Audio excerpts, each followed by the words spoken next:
네, 그러면 발달심리학 9주차 두 번째 영상 강의를 시작하도록 하겠습니다. 자, 앞에서 이제 자아 존중감까지 말씀드렸고, 이제 자기 효능감으로 넘어갈 거예요. 교재는 370페이지부터 보시면 됩니다. 자, 370페이지 자기 효능감을 보면, 자기 효능감이라는 것은,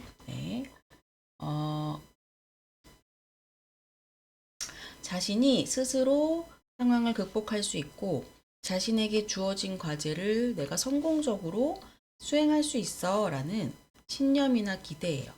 그래서 이 신념이라는 말이 조금 와닿지 않으시면 믿음이라고 생각하시면 될 것 같아요. 나는 할 수 있을 것 같아.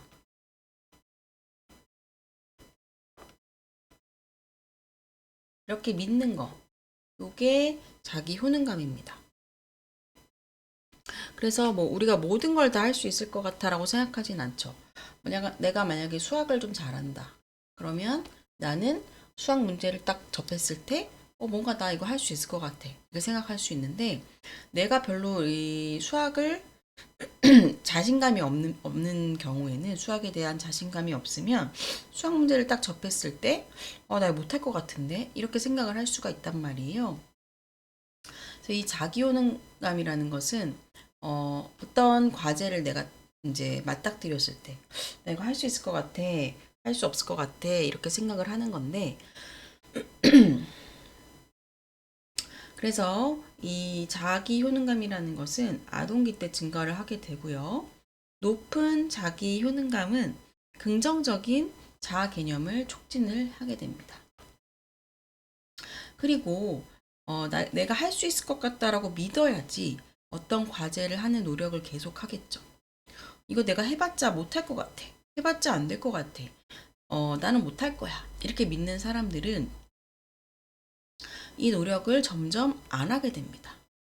그러면 어떻게 되겠어요? 어, 자기 효능감이 높은 사람은 계속해서 과제를 지향하는 노력을 할 것이고, 과제를 또 성공을 할 것이고, 노력을 하니까 성공을 하겠죠. 성공을 하면 또 자기 효능감이 올라가게 되고, 좋은 방향으로 자기 개념도 긍정적으로 변할 것이고, 선순환이 계속해서 일어나게 될 거예요. 근데 그게 아니라 자기 효능감이 낮으면 나는 못해. 부정적인, 나는 뭐 성실하지 않은 사람이야. 나는 수학을 못하는 사람이야. 이렇게 부정적인 자아 개념이 형성될 수 있고 자신감이 결여될 수 있겠죠. 그리고 성취 지향하는 행동이 위축되고요. 그리고 학습된 무력감이 나타날 수도 있습니다. 학습된 무력감이라는 거는 370쪽 아래쪽에 보시면 설명이 나와 있어요. 아이들이 실패를 반복해서 여러 번 이제 겪게 되면 계속 실패하고 실패하고 실패하고 하면서 나는 할 수 없어 라는 생각을 하게 됩니다. 실패를 여러 번 겪으면서 나는 할 수 없을 거야. 그러면 어떻게 되겠어요? 나중이 되면 자신이 충분히 할 수 있는 그런 일을 하는 데 있어서도 아이들이 할 수 없을 거라고 생각하고 아예 시도조차 안 하는 그런 태도가 나타날 수 있는데 그걸 우리가 학습된 무력감 이렇게 얘기를 하는 거죠. 그래서 이 학습된 무력감을 설명을 할 때 뭐 이런 예시를 들기도 합니다. 코끼리가 새끼 코끼리일 때 코끼리 발에 이렇게 쇠사슬을 묶어 놓는 거예요. 이 어디 멀리 도망가지 못하도록 그렇게 해서 한참 어 이제 코끼리가 크고 나서 큰 다음에 이제는 그 쇠사슬을 풀렀는데 이 코끼리가 더 이상 어느 정도 반경 이상은 그 쇠사슬을 묶었을 때 왔다 갔다 할 수 있는 그 반경 이상은 얘가 크게 나가질 않더라. 그러니까 어차피 내가 이렇게 나가려고 시도해봤자 안 될 거야 라는 생각을 이 쇠사슬에 묶여 있을 때 한참 동안 했기 때문에 그 이후에 그 반경 이상도 넘어가려는 시도를 안 하게 된다는 거죠. 그래서 이런 것들을 우리가 학습된 무력감 이렇게 이제 얘기를 할 수가 있게 되는 거예요. 그래서 아까 이제 자기효능감이 높으면 선순환이 일어난다고 했는데 자기효능감이 낮으면 당연히 반대로 좀 악순환적인 모습이 나타나겠죠. 난 못할 거야 하면서 자아 개념이 떨어지고 또 해야 된다는 어떤 동기라던가 의욕이 생기지 않으니까 그것이 떨어지게 되면서 성공 경험이 점점 줄어들고 또 실패하고 좌절하고 이런 경험이 오히려 늘어나게 되는 그런 상황이 발생을 하면서 또 못할 거야가 더 심화되겠죠. 나는 이거 봐. 이렇게 이럴 줄 알았어. 난 역시 못한다니까. 이런 것들이 반복되게 순환되게 되기 때문에 이걸 봤을 때 아동기 아이들에게 뭐를 우리가 제공을 해야 될까 생각해 보면 이 아동기 아이들에게는 아이들이 할 수 있는 수준의 과제를 주면서 아이들이 충분히 할 수 있지만 아주 조금 도전적이거나 이런 식으로 과제 수준을 잘 이제 만들어서 아이들에게 그런 과제를 제공을 하고 아이들이 그런 과제를 하면서 작은 성공 경험을 계속해서 누적을 해가야 돼요. 그게 중요합니다. 그래서 아이들에게 과도하게 어려운 과제를 준다거나 어려운 수준의 학습을 하도록 한다거나 이렇게 하는 거는 아이들의 자기효능감을 오히려 낮출 수 있기 때문에 위축되고 뭔가 과제나 학습을 하고 싶어 하지 않게 되는 그런 현상으로 이어질 수가 있게 되는 거예요. 그래서 이 교재 371쪽에 보시면 이 자기통제 바로 위쪽에 이런 얘기가 나와 있습니다. 자기효능감은 개인으로 하여금 일생 동안 에너지와 생명력을 가지고 앞으로 나아가게 하는 원동력이 된다. 그만큼 이 아동기에 자기효능감을 어떻게 잘 형성하느냐가 이 사람이 평생을 살아가는 데에 있어서 아주 중요하게 영향을 많이 미친다는 것을 알 수가 있겠죠. 자, 그 다음에 이제 자기 통제로 넘어갈 건데요. 자기 통제라는 것은 어떤 목표를 달성을 하기 위해서 순간의 충동적인 욕구나 행동을 억제할 수 있는 능력이 자기 통제입니다. 이 자기 통제도 아동기에 급격하게 증가를 한다고 해요.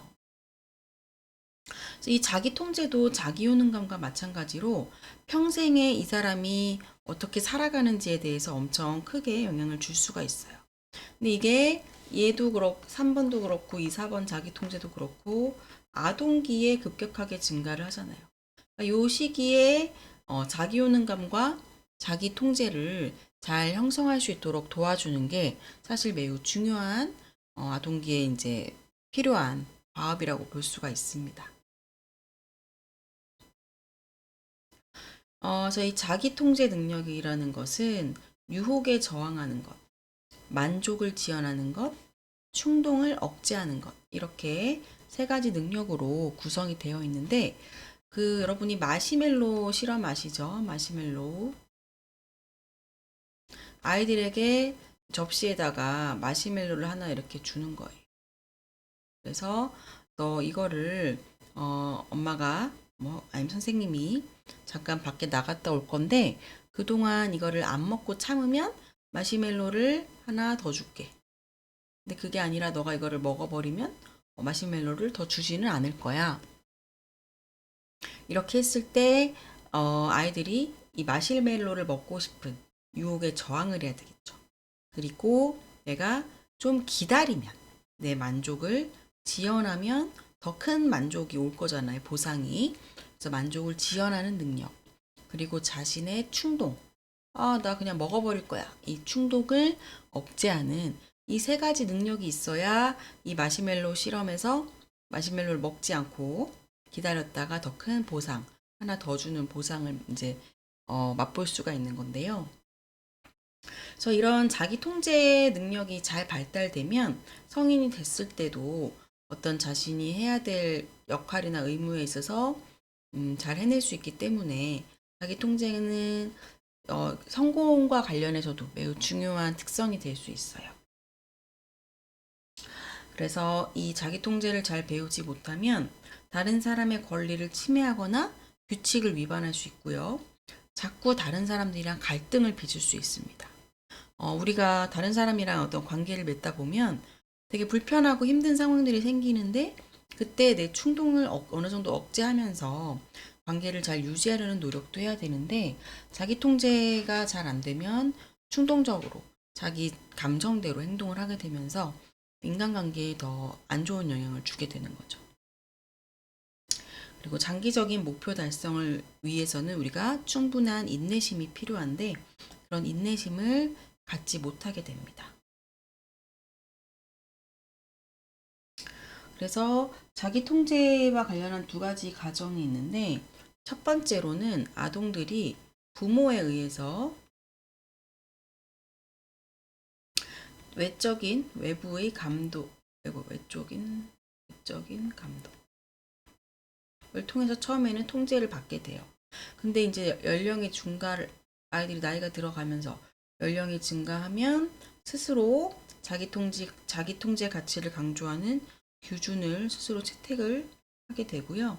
이 자기가 스스로 이 규준을 지키는 자기 규제를 할 수 있게 됩니다. 그러면서 점차 자기 통제가 스스로 내면화되면서 누가 시키지 않아도 통제할 수 있게 되는 그런 발달 수준까지 이르게 되는 겁니다. 이게 아동기에 급격하게 증가할 수 있는 이유는 아이들이 인지적인 발달이 되기 때문에 인지 발달이 되면서 스스로의 생각과 행동을 규제할 수 있는 전략을 또 쓸 수가 있게 돼요. 그리고 내면화가 가능해진다. 그래서 아동기가 되면 자기 통제가 급격하게 발달하게 된다. 자, 이제 정서 발달로 넘어가도록 하겠습니다. 정서 발달 보시면 교재는 372쪽을 보시면 되고요. 자, 아동기에도 정서의 발달은 지속되게 됩니다. 그리고 이제 아동기쯤 되면 아이들이 자긍심이라던가 죄책감과 같은 정서는 성인의 피드백이 없어도 자연스럽게 표출된다. 그래서 부모님이 칭찬을 안 해줘도 옛날에는 칭찬을 해줘야 뭔가 뿌듯했는데 이제 아동기쯤 되면 부모님이 칭찬을 해주지 않아도 스스로 자긍심을 느낄 수 있게 되는 거고요. 또 부모님이 야단을 치지 않아도 스스로가 뭔가 잘못한 것 같을 때 죄책감을 느낄 수 있게 됩니다.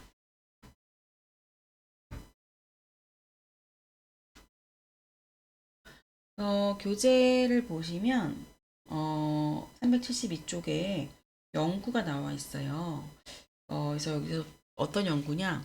아이들의 정서 중에 분노나 슬픔 이런 정서를 표현하는 것과 관련했을 때 아동기 아이들의 이런 표현에 성별로 인한 차이가 나타나는구나. 남자 아이들은 분노를 조절하는 이유가 부정적인 결과를 회피하려고 분노를 조절하는데 여자 아이들은 좀 다르게 분노를 조절하는 이유가 내가 분노를 표현했다가 다른 사람에게 상처를 주게 될까봐 이렇게 아동기부터도 이런 분노나 이런 감정 표현에 있어서 성차가 나타난다는 것을 잠깐 말씀을 드렸습니다. 아동기가 되면 이 정서를 표출하는 규칙에 대해서도 더 이해가 증가를 하게 되는데요. 경우에 따라서는 내 감정을 솔직하게 표현하지 않는 게 좋을 수도 있구나. 이런 것들을 아동기부터 이제 배우게 되고 아이들이 이제 진짜 감정을 숨기는 일에 점점 능숙해지게 됩니다. 그래서 우리가 얼굴 표정만 봤을 때 얼굴 표정으로 보여지는 정서가 진짜 정서가 아닐 수도 있구나라는 거를 아이들이 이해를 하기 시작을 해요. 그래서 373쪽 중간쯤에 보시면 연구가 하나 나와 있거든요. 네. 중간보다 위쪽에 보시면 아동들에게 예방주사를 맞으면서 웃고 있는 아동의 사진을 보여줬다고 합니다. 그랬을 때 유아기의 아이들은 예방주사가 아프지 않아서 웃고 있을 거예요. 그러니까 이거는 그 사진을 보고 그 웃고 있는 표정을 그냥 있는 그대로 해석을 한 거죠. 근데 이제 아동기에 오면 아이들이 그걸 어떻게 볼 수 있게 되느냐. 예방주사를 맞는 게 너무 많이 겁은 나지만 그거를 웃음으로써 아닌 척해서 자신의 두려움을 감소시키는 거예요.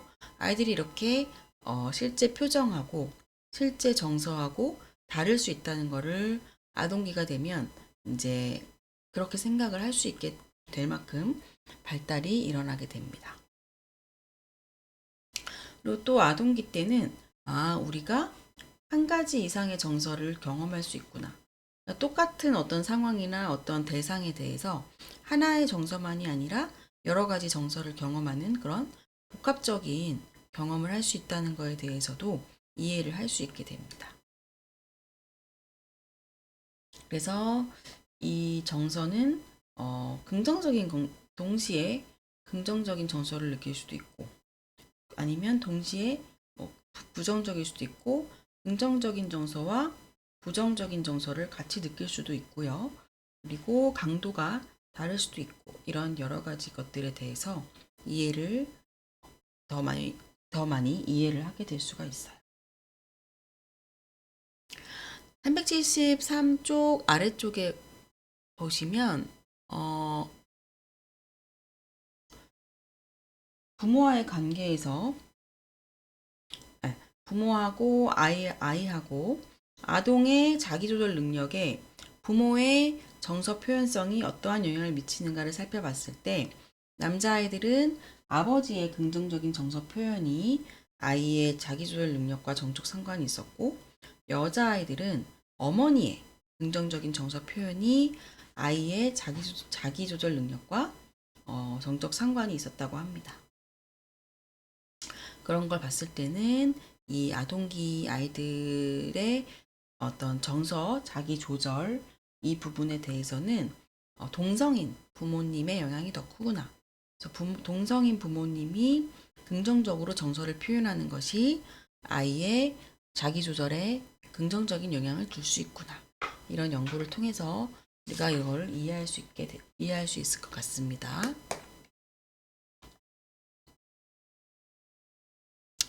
그 다음에 슬라이드 같은 게 들어가는데 넘어갈게요. 도덕성의 발달로 넘어갈 거예요. 도덕성. 자, 우리에게는 도덕성이라는 게 있죠. 도덕성이 있기 때문에 물론 도덕성의 수준은 사람마다 다릅니다. 도덕성이라는 건 일단 선악을 구별하고 옳고 그름을 바르게 판단하는 그리고 인간관계에서 지켜야 하는 규범 이런 건 지켜야 해. 이런 걸 준수하는 능력을 우리가 도덕성이라고 얘기를 하는 거죠. 도덕성의 발달은 자신이 속한 사회의 문화 규범에 따라서 행동하도록 배우고 이것을 자신의 것으로 받아들이는 과정을 통해 이루어진다라고 되어 있습니다. 사회의 문화 규범은 그 사회마다 조금씩 다르고 도덕성의 기준도 사회마다 조금씩은 다를 수가 있어요. 그래서 내가 속한 사회의 문화 규범이 어떤가를 이제 이해를 해야 이제 그거에 맞는 도덕성이 발달이 되겠죠. 도덕성 발달은 세 가지 측면으로 얘기를 하고 있는데 첫 번째는 도덕적 판단입니다. 그래서 어떤 행동에 대해서 이거는 옳은 행동이야. 이거는 틀린 행동이야. 이렇게 평가를 하는 거고요. 두 번째는 도덕적 감정이에요. 그래서 어떤 생각이나 어떤 행동에 대해서 어떤 정서적 반응이 나타나느냐. 어떤 자신이 스스로 양심에 어긋나는 도덕적으로 잘못된 행동이라고 생각하는 거를 했을 때 죄책감이 전혀 안 든다. 그거는 도덕적 감정이 들지 않게 되는 거죠. 세 번째는 도덕적 행동입니다. 실제로 도덕적으로 행동을 어떻게 하는지. 그래서 이거는 판단은 인지적인 부분이죠. 인지, 그리고 도덕적 감정은 정서고요. 도덕적 행동, 도덕적 행동은 말 그대로 행동이죠. 그래서 도덕성 발달을 볼 때는 도덕성과 관련한 인지, 정서, 행동 세 가지 측면을 다 보는구나 이렇게 이해를 하시면 될 것 같습니다. 자, 삐아제가 도덕성에 대해서 어떻게 설명을 하고 있는지 볼 건데 이제 피아제의 인지발달 이론은 도덕성 발달을 설명하는 그런 대표적인 이론이라고 볼 수가 있어요. 그래서 도덕성 발달에 있어서 이 인지적인 측면은 삐아제가 최초로 제시를 했고요. 나중에 뒤에 콜버그라는 학자의 도덕성 발달 이론이 나올 텐데 이 콜버그의 도덕성 발달 이론도 이 삐아제의 인지 발달 이론을 기초로 해서 정립이 됐다고 이해하시면 됩니다. 자, 교재 374쪽을 보시면 피아제는 5세에서 13세의 아동들에게 공기놀이를 시켰어요. 공기놀이 여러분 뭔지 아시죠? 375쪽에 그림이 나와 있기도 합니다. 이 공기놀이 하는 거를 관찰을 하면서 아이들에게 이 게임의 규칙은 누가 만들었니? 누구나 이 규칙을 지켜야 하니? 이 규칙은 바꿀 수 있는 거니? 이런 질문들을 했어요. 그래서 이런 규칙들을 토대로 해서 아이들의 도덕성 발달 단계를 나누게 되는데 뒤에 보시면 타율적 도덕성 단계, 전환기, 자율적 도덕성 단계 이렇게 세 가지 단계로 나눠서 얘기를 합니다. 교재에는 두 단계로 되어 있는데 두 단계로 구분한다고 되어 있는데 또 375쪽 아래쪽 보시면 과도기적인 단계에 대한 설명도 나와 있습니다.